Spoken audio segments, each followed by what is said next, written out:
नमस्कार, हिंदी खबर देख रहे हैं आप। आपके साथ मैं हूं सपना दीपक मदेशिया। विधानसभा चुनाव में 5 में से 3 राज्यों में बीजेपी ने शानदार प्रदर्शन किया था। बीजेपी उत्तर भारत में परचम लहराने में कामयाब रही थी, लेकिन साउथ में एक राज्य ऐसा था जहां बीजेपी को हर बार की तरह फिर हार का सामना करना पड़ा था। वो राज्य था तेलंगाना।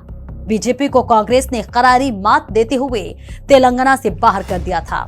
बीजेपी हमेशा से ही दक्षिण भारत पर अपनी छाप छोड़ने में नाकामयाब रही है, लेकिन इस लोकसभा चुनाव में बीजेपी दक्षिण को फतेह करने के लिए कोई कमी नहीं छोड़ना चाहती।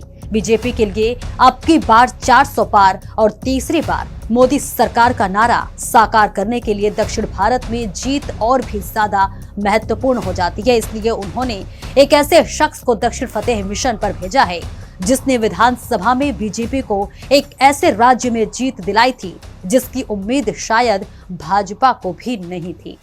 मैं बात कर रही हूं मध्य प्रदेश के पूर्व मुख्यमंत्री शिवराज सिंह चौहान की।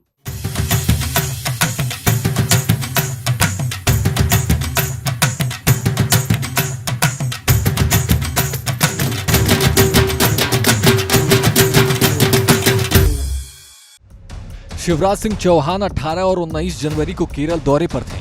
वे यहां विकसित भारत संकल्प यात्रा की कमान संभाल रहे थे, लेकिन कयास लगाए जा रहे हैं कि शिवराज सिंह चौहान को भाजपा ने सीक्रेट मिशन पर भेजा है। और तो और सीक्रेट मिशन दक्षिण भारत पर जफर का मिशन मध्य प्रदेश में बीजेपी को बहुमत से जीत दिलाने का श्रेय मामा के नाम से विख्यात शिवराज सिंह चौहान को ही जाता है। यही कारण है कि बीजेपी लोकसभा में भी मामा पर ही भरोसा जता रही है। केरल में शिवराज की बॉडी लैंग्वेज और भाषण को देखकर ऐसा लग रहा था कि भाजपा ने उन्हें कोई बड़ी जिम्मेदारी सौंपी है। यही नहीं, लोकसभा चुनाव के लिए दक्षिण भारत में अब की बार कोई चूक ना हो, इसके लिए प्रधानमंत्री मोदी खुद भी लगातार दक्षिण भारत के दौरे कर रहे हैं। 2024 को शुरू हुए अभी महीना भी नहीं बीता है, लेकिन मीडिया रिपोर्ट्स के अनुसार वे अब तक 5 बार दक्षिण भारत जा चुके हैं।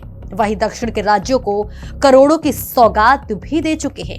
प्राण प्रतिष्ठा से पहले साउथ के मंदिरों में पूजा करते हुए उनकी कई तस्वीरें भी सामने आ रही है और इसे देखकर इस बात का भी अंदाजा लगाया जा रहा है कि शायद पीएम उत्तर भारत और दक्षिण भारत की संस्कृति को जोड़ने की कोशिश कर रहे हैं।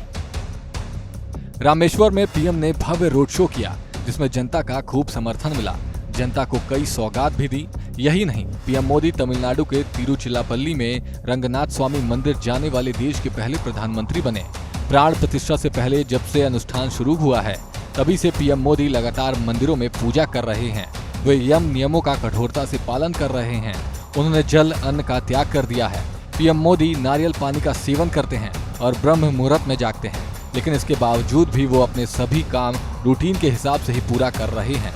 प्रधानमंत्री कभी लेपाक्षी मंदिर में नजर आए, जहां भगवान राम की मुलाकात गिद्धराज जटाऊ से हुआ था, तो कभी केरल के त्रिशूर के श्री गुरुवर्यू मंदिर में, जहां भगवान कृष्ण के रूप में विराजमान हैं। प्रधानमंत्री मोदी दक्षिण भारत को उनकी अहमियत का संदेश देते हुए नजर आ रहे हैं। अगर हम बात रामलला के श्री विग्रह की करें तो उसमें साउथ की झलक साफ नजर आती है। रामलला की इस मूर्ति में मुकुट के आसपास सूर्य भगवान, शंख, स्वास्तिक, चक्र और गदा नजर आएगा, तो वहीं श्री राम की प्रतिमा के सिर पर सूर्य चक्र बना हुआ नजर आएगा।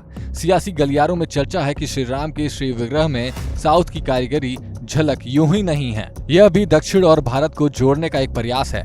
ऐसे में माना जा रहा है कि भाजपा दक्षिण को अपने हर एक कदम से यह संदेश दे रही है कि भारत के बाकी राज्यों की तरह ही भारतीय जनता पार्टी के लिए दक्षिण के राज्य और वहाँ के लोग बेहद अहम हैं। शिवराज सिंह चौहान 18 और 19 जनवरी को केरल दौरे पर थे। एक महीने में 5 बार पीएम का दक्षिण भारत जाना और साथ ही मध्य प्रदेश के पूर्व सीएम शिवराज सिंह चौहान भी केरल गए थे, इस बात की ओर इशारा कर रहा है कि भाजपा 2024 के लोकसभा चुनाव में न सिर्फ जीत दर्ज करना चाहती है, बल्कि उत्तर की तरह दक्षिण भारत में भी अपनी पैठ मजबूत करना चाहती है। ऐसे में अगर बीजेपी का यह दाव सफल हो गया तो विपक्षी पार्टियों के लिए एक और चुनौती खड़ी हो जाएगी। फिलहाल देखना यह होगा कि आखिरकार बीजेपी का मिशन साउथ कितना सफल होता है।